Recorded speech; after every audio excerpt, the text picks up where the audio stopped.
For me, the idea from day one, I've said it from coming into this club, is to win.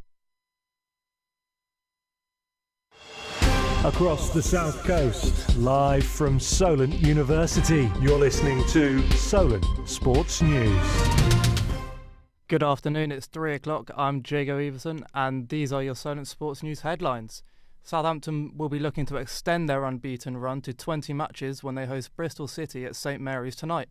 If the Saints win and the red and white of Stoke take points off Millwall, they will rise to second in the league.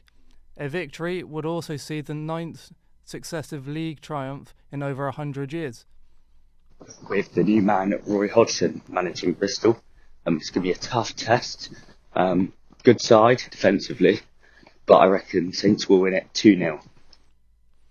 Even more Saints fans will be going to the FA Cup semi-final against Manchester City after extra tickets have sold out. Saints will now make up 35,750 of those in attendance, which is 3,000 more than a full St Mary's Stadium. Wolves have officially become the first team relegated from the Premier League this season. It comes after West Ham drew with Crystal Palace last night.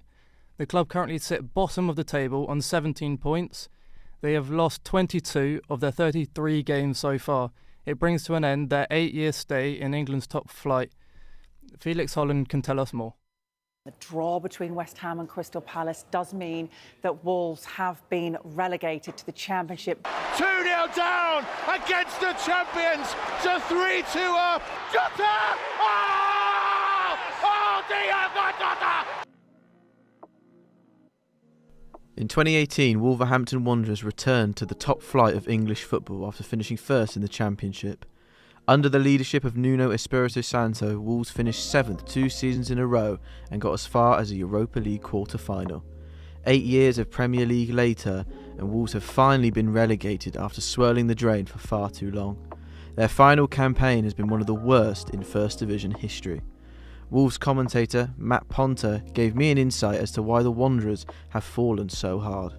Poor recruitment, I think, over the summer, letting a lot of key players go and potentially not bringing in those that are of the same standard. And that first bulk of results really unsettled fans. It unsettled a lot of the players and the coaching staff, as we saw throughout the seasons. Not investing enough into the playing field, not investing enough into other areas of the club.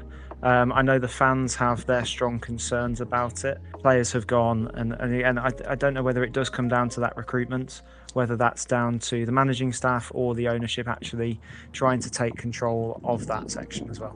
We all know how difficult the Championship is. It's not a case of you'll go down, you'll come straight back up. We've seen it season on season with other teams. It's such a difficult league when you've potentially got Tottenham down there next season. We're not sure what's going to happen at the end of the season yet. So you're going to be challenging with all of these teams that have got a lot of money behind them, teams that have been in that league for quite a while, that have settled. So and again, it's a league that anyone can beat anyone. So I'd be hopeful that Wolves can come straight back up again. Chelsea manager Liam Rosenior isn't thinking about how damaging the failure to qualify for Champions League football could be. After 4 straight defeats without a goal in the league, the Blues head to East Sussex tonight to face Brighton. Still 7 points adrift from 5th place, Liverpool, Rosenior insists he's being backed by the Chelsea management. For me, the idea from day one, I've said it from coming into this club, is to win now. It's simple. This is what this club demands, and we're not doing that. So all of the noise and all of the things that people are talking about, it's normal. The process now for me is to win the game against a very good team in Brighton. There is silverware up for grabs tonight in the Hampshire Senior Cup. Sholing will be playing Basingstoke Town at Tottenham Snow Stadium. The boatmen will be looking for their first piece of silverware since winning the Russell Coates Cup in 2021. It is their first appearance in the final for the competition for 11 years. You can watch the game live on YouTube on Solent Sports TV. Sonny Baker will be looking to follow up on his marvellous display with the ball in Hampshire's next game. The Hawks will next play in the County Championships on the 1st of May against Glamorgan. Baker was the star in Hampshire's recent 2-wicket defeat to Somerset at the Utilita Bowl, picking up 5 wickets. The club are now 6th in the table. Isaac Hale has more. It's 100 for Tom Abel, 101 not out, and Somerset have beaten Hampshire by 2 wickets in an absolutely thrilling finish to a great game of cricket.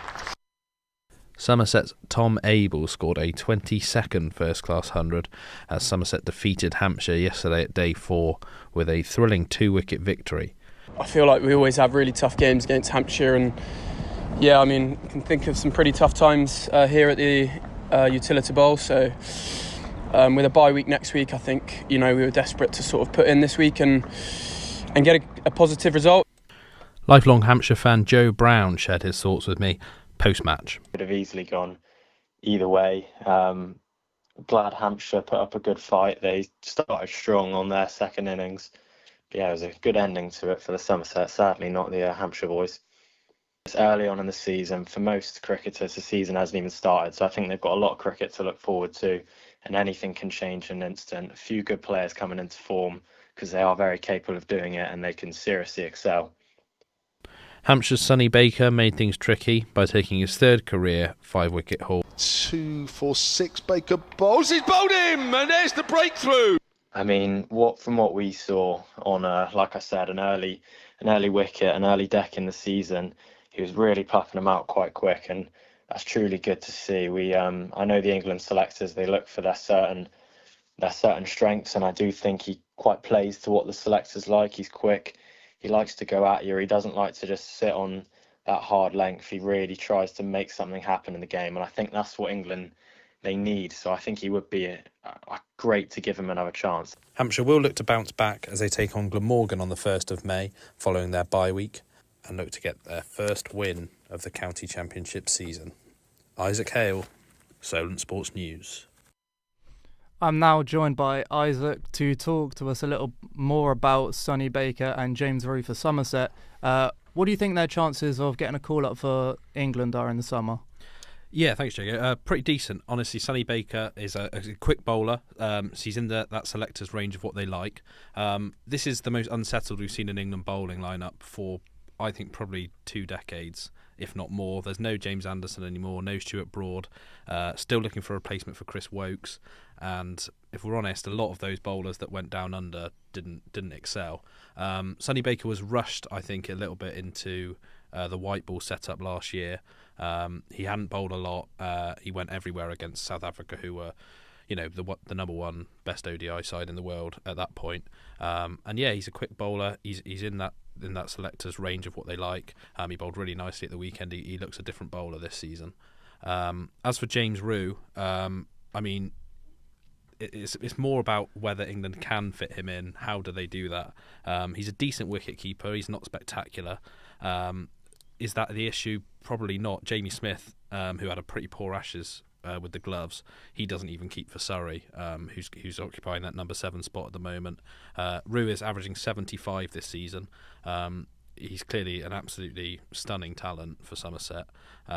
He has 12 first-class 100s, which only Sachin Tendulkar and Don Bradman have more. So it's clearly it's not about the talent, it's about how they fit him in. Thank you very much, Isaac. There's been some last-minute drama ahead of this weekend's boxing action involving former world champion, ex-WBO cruiserweight champion Lawrence Okoli failed an anti-doping test ahead of his fight on Saturday.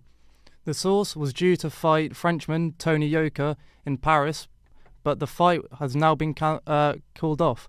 Okoli said he is confident any investigation will clear his name. Now over to the other side of the pond. It's playoff season in the NBA, and we have Anthony Purvis to tell us all about the talk around the league. Thanks, Jago. We're back into the most exciting time in the NBA calendar, with playoff basketball almost every night. Another big part of this time of year is the announcements of regular season awards, with the latest being Victor Wembanyama becoming the first unanimous and youngest player to ever win Defensive Player of the Year. With huge games upcoming tonight, the headliner is sure to be the LA Lakers against the Houston Rockets, as the Lakers again rely on a 41-year-old LeBron James to lead them to another playoff win without their star guards Luka Doncic and Austin Reeves. Both players suffered similar injuries, sidelining them till earliest Game 4 of the series, leaving almost 50 points per game to be filled by other players. Other games include the Philadelphia 76ers against the number 2 seed in the East, the Boston Celtics, as they try to even the score after a heavy loss in Boston in Game 1. Finally, in Portland, the Trailblazers host the newly crowned Defensive Player of the Year and the San Antonio Spurs as they hope to come back after a loss in San Antonio. With the MVP award being announced within this week and playoff race heating up, it's sure to be an exciting run-in. Seems like exciting times in the NBA to come for sure. The 24th Madrid Open continues today with the round of 128 fixtures and qualifiers happening in San Fermin. Reigning champions Arina Sabalenka and Casper Ruud will begin their defences later this week in the round of 64.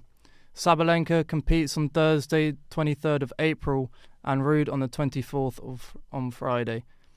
That's all from us today. Remember, you can keep up to date 24 hours a day on our website, which is solentsportsnews.com.